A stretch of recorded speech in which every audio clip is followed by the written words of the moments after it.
Chemical properties of a carbonyl compound. Very important topic. 100% confirm question, be it board exam or be it competitive exam. इस particular topic से related question exam में 100% रहेगा, right? First we will discuss the mechanism of the reaction, and after discussing the mechanism we will take the examples. सी सबसे पहले तो आप ये सोचो कि इसमें कौन सी रिएक्शन हो सकती है। तो बेसिकली ये कार्बोनिल ग्रुप हमारे पास है। इस कार्बोनिल ग्रुप में एक पाई बॉन्ड है, पाई बॉन्ड वीक होता है, तो पाई बॉन्ड ब्रेक हो जाएगा। पाई बॉन्ड ब्रेक होने के बाद एक वैलेंसी फ्री हो जाएगी कार्बन पे और एक वैलेंसी फ्री हो जाएगी ऑक्सीजन पे। एक वैलेंसी फ्री हो जाएगी कार्बन पे और एक वैलेंसी फ्री हो जाएगी ऑक्सीजन पे। तो एक ग्रुप अटैच हो जाएगा कार्बन से और एक ग्रुप अटैच हो जाएगा ऑक्सीजन से। इसका मतलब there is very high probability of going for the addition reaction because pi bond is a weaker bond.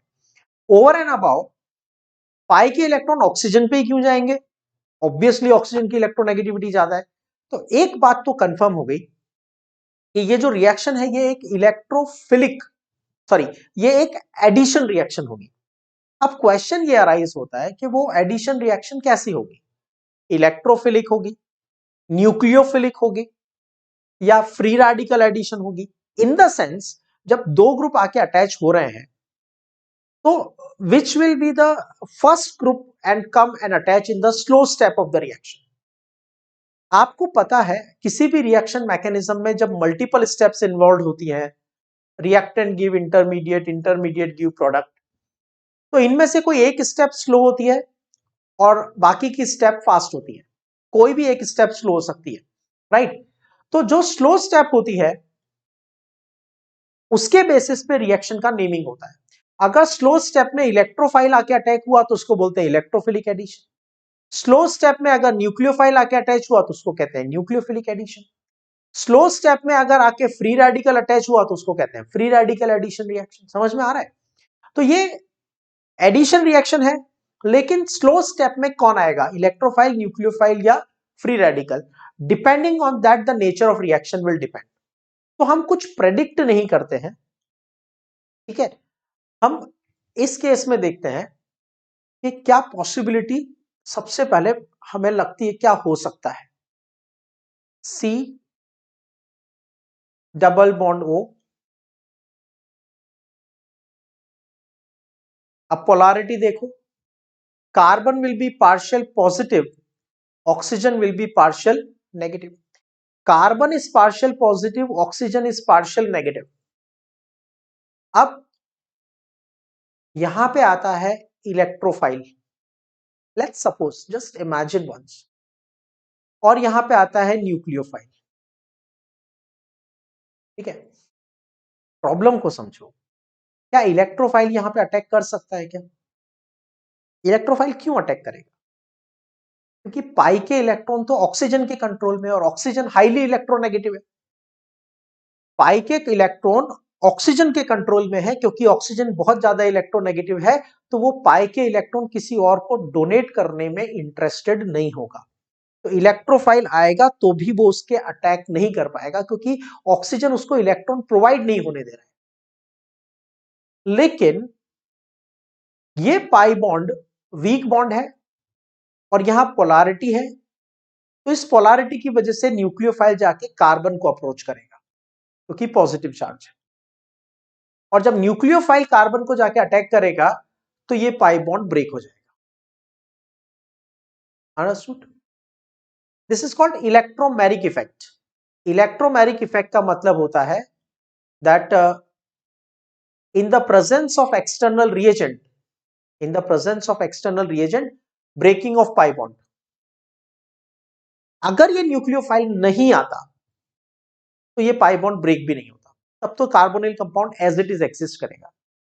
But as this nucleophile has come, because of this nucleophile the pi bond has broken and nucleophile को interest है positive के अंदर, क्योंकि ये खुद negative है, तो वो पॉजिटिव पे जाके अटैक करेगा, उसकी वजह से पाई बॉन्ड ब्रेक हो जाएगा। ठीक है, ये एक रिवर्सिबल स्टेप होगी। ठीक है, अब देखो यहां पे पाई बॉन्ड ब्रेक होने के बाद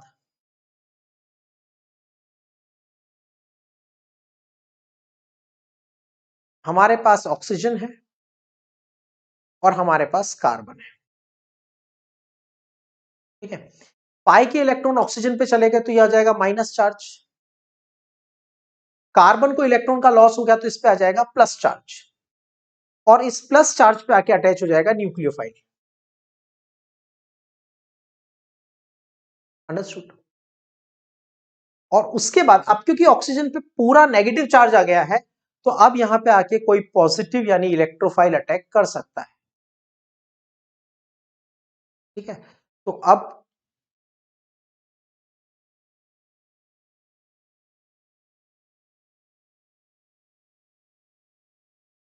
this is carbon, to the carbon nucleophile has already attached, oxygen was having negative charge, इस नेगेटिव चार्ज ऑक्सीजन पे पॉजिटिव इलेक्ट्रोफाइल अटैच हो जाएगा।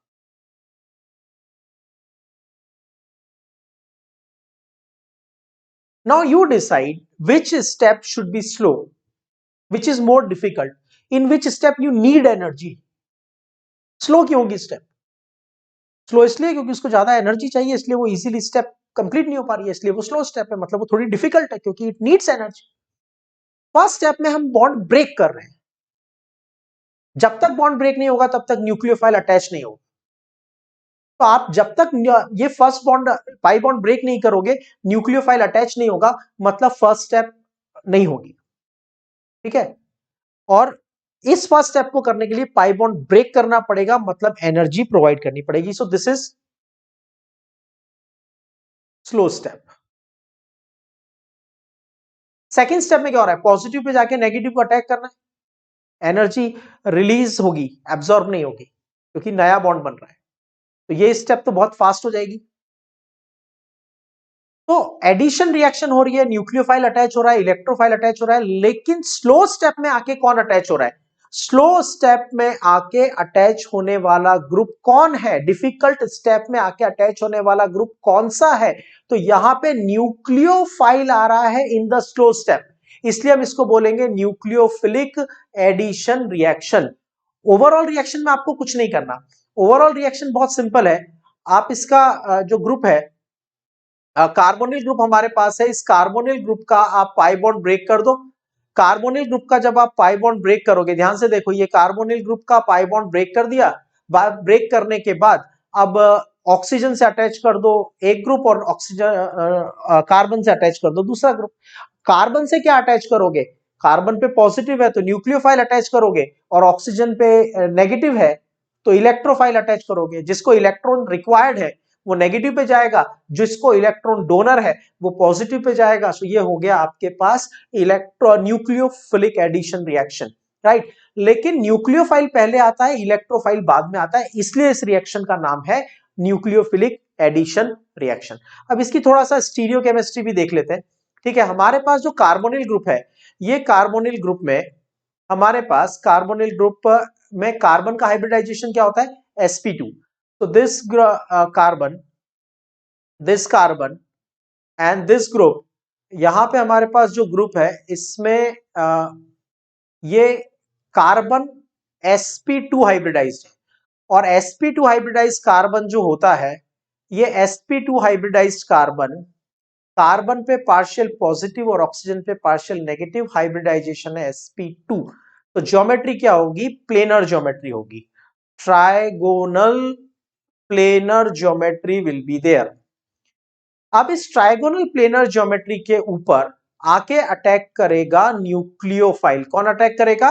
न्यूक्लियोफाइल। न्यूक्लियोफाइल किस डायरेक्शन से अटैक कर सकता है? Nucleophile can attack from the top और एज फ्रॉम द बॉटम, क्योंकि ये प्लेन है तो nucleophile can come from the top और न्यूक्लियोफाइल में come from the bottom. Nucleophile can come from any of this direction. तो जब ये न्यूक्लियोफाइल यहां पे आके अटैक करेगा तो उसके बाद क्या होगा, ये देखने वाली बात है। वेरी वेरी इंपॉर्टेंट पॉइंट, आप प्रेडिक्ट करके बताइए क्या होगा। ये न्यूक्लियोफाइल आके अटैच हुआ, और न्यूक्लियोफाइल के अटैच होने के बाद में क्या सिचुएशन बनती है आप देखो। ये कार्बन है, this is the carbon, okay.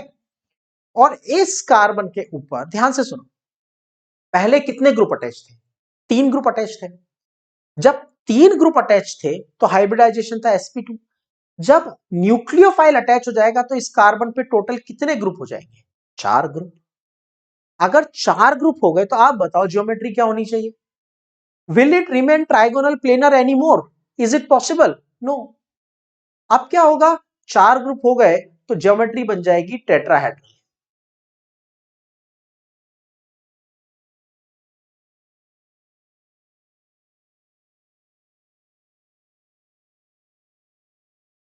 ठीक है, यहां पे अटैच हो गया न्यूक्लियोफाइल, यहां पे अटैच हो गया ऑक्सीजन, और यहां पे जो भी ग्रुप अटैच है, 2 एल्काइल ग्रुप या alkyl group and hydrogen, what ever is attached.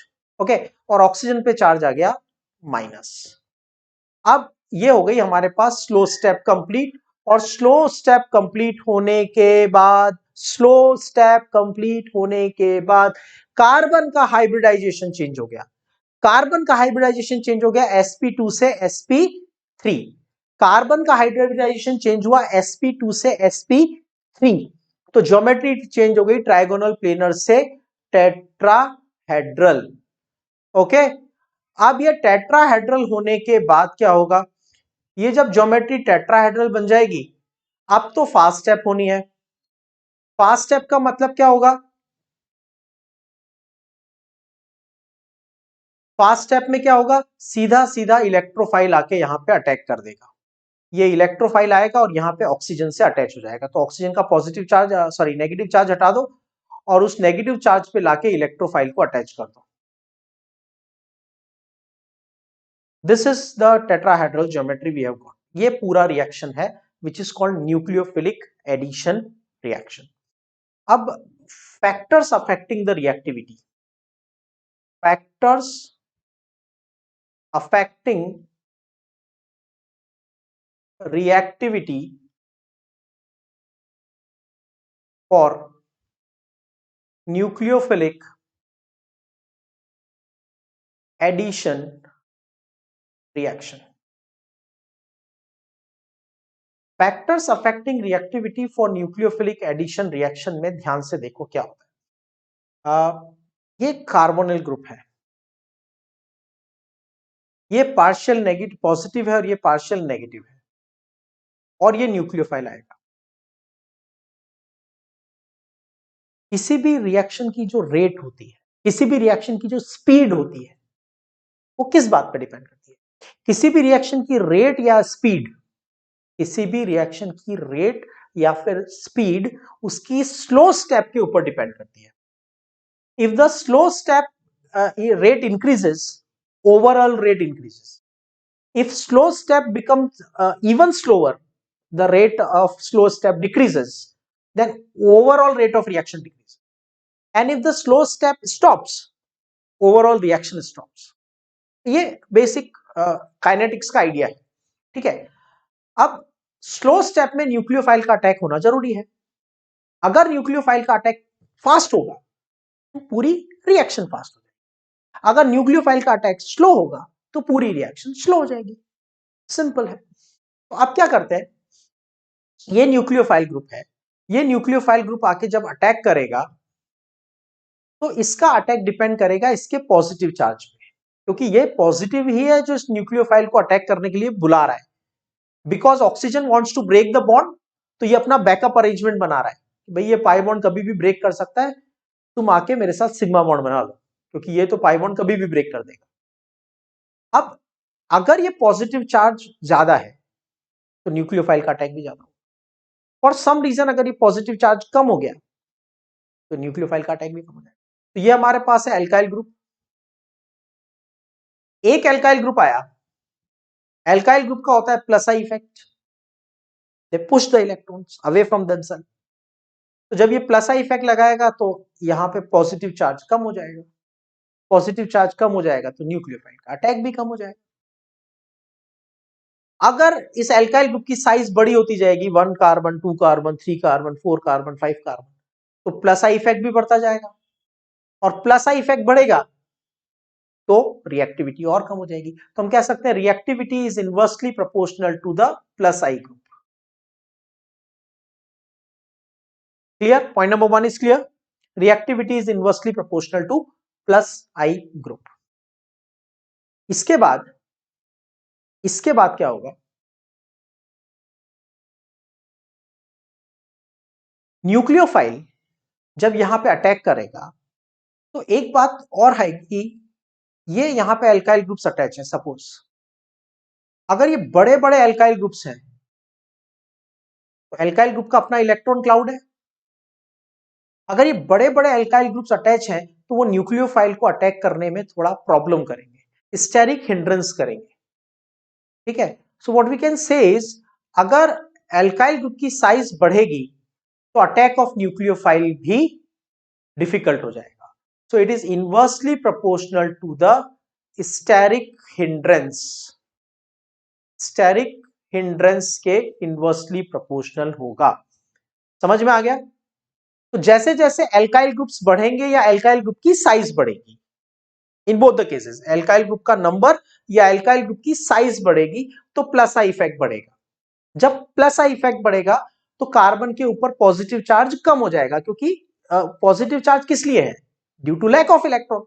और एल्काइल ग्रुप ने इलेक्ट्रॉन पुश कर दिए, एल्काइल ग्रुप ने इलेक्ट्रॉन पुश कर दिए तो पॉजिटिव चार्ज कम हो गया ना, और पॉजिटिव चार्ज कम हो गया तो न्यूक्लियोफाइल का अटैक भी कम हो जाएगा। तो बेसिकली हमारे पास आइडिया क्या आता है कि आपको देखना है number and size of alkyl. For example अगर हमने लिया फॉर्मेल्डिहाइड, अब आप बताओ इस फॉर्मेल्डिहाइड में क्या कोई एल्काइल ग्रुप है? नहीं है। हाइड्रोजन का कौन सा इफेक्ट होता है, प्लस आई या माइनस आई? हाइड्रोजन का कौन सा इफेक्ट होता है, प्लस आई इफेक्ट या माइनस आई इफेक्ट? हाइड्रोजन का होता है जीरो इफेक्ट, नाइदर प्लस आई नॉर माइनस आई।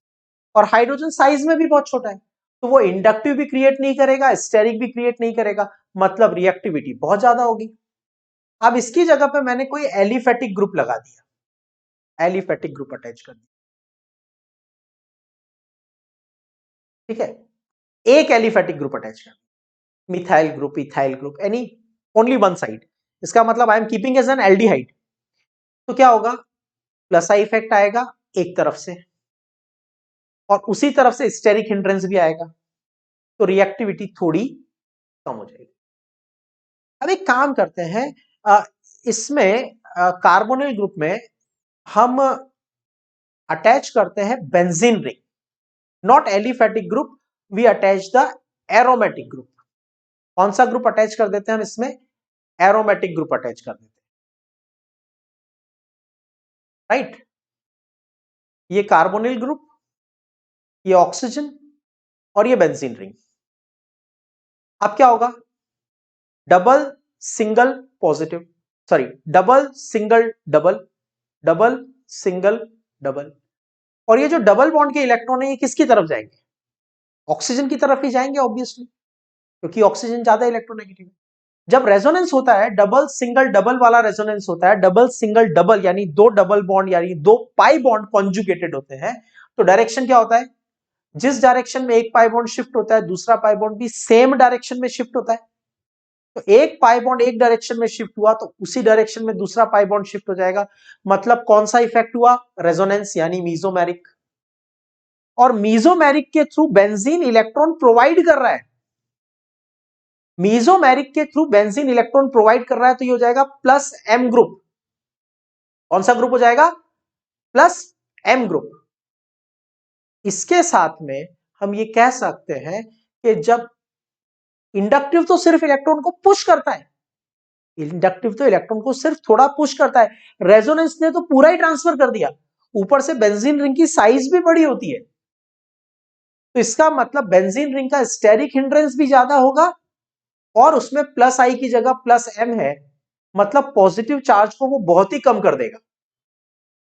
पॉजिटिव चार्ज बहुत ही कम हो जाएगा तो attack of nucleophile will become even more difficult. तो हम ये कह सकते हैं कि जब हमारे पास बेंजीन रिंग अटैच होती है टू द कार्बोनिल ग्रुप तो रिएक्टिविटी और भी कम हो जाती है। जब बेंजीन रिंग अटैच होती है तो रिएक्टिविटी और भी कम हो जाती है। तो बेसिकली ऑर्डर क्या बन गया?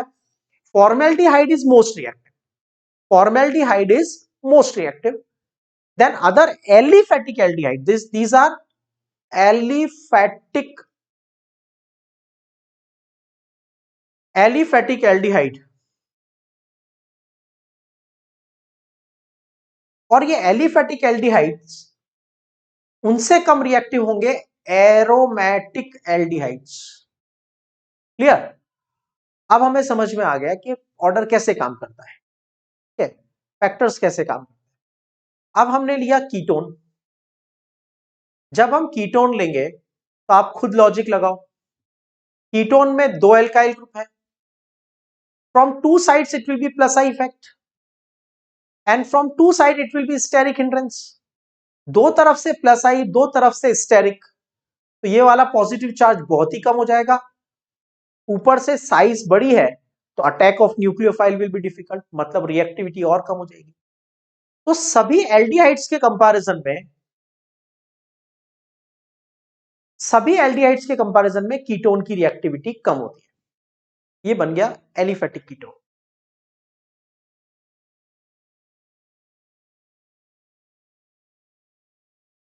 अब इस एलिफेटिक कीटोन में अगर एक बेंजीन रिंग आ गई,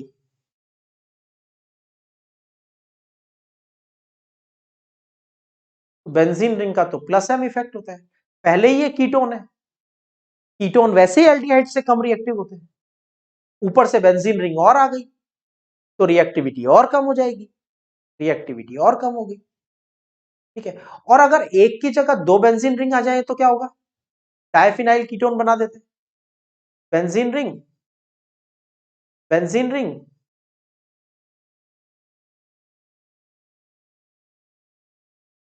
एंड द कीटोन। अब तो दो तरफ से प्लस एम इफेक्ट है, दो तरफ से स्टेरिक हिंड्रेंस है, बड़े बड़े ग्रुप का, तो रिएक्टिविटी और भी कम हो जाएगी, ठीक है।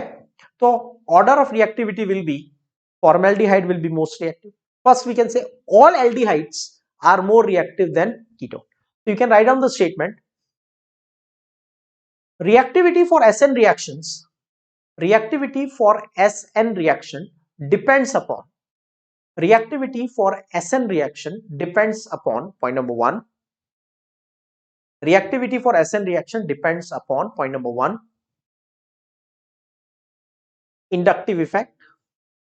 With increase in plus I effect, with increase in plus I effect,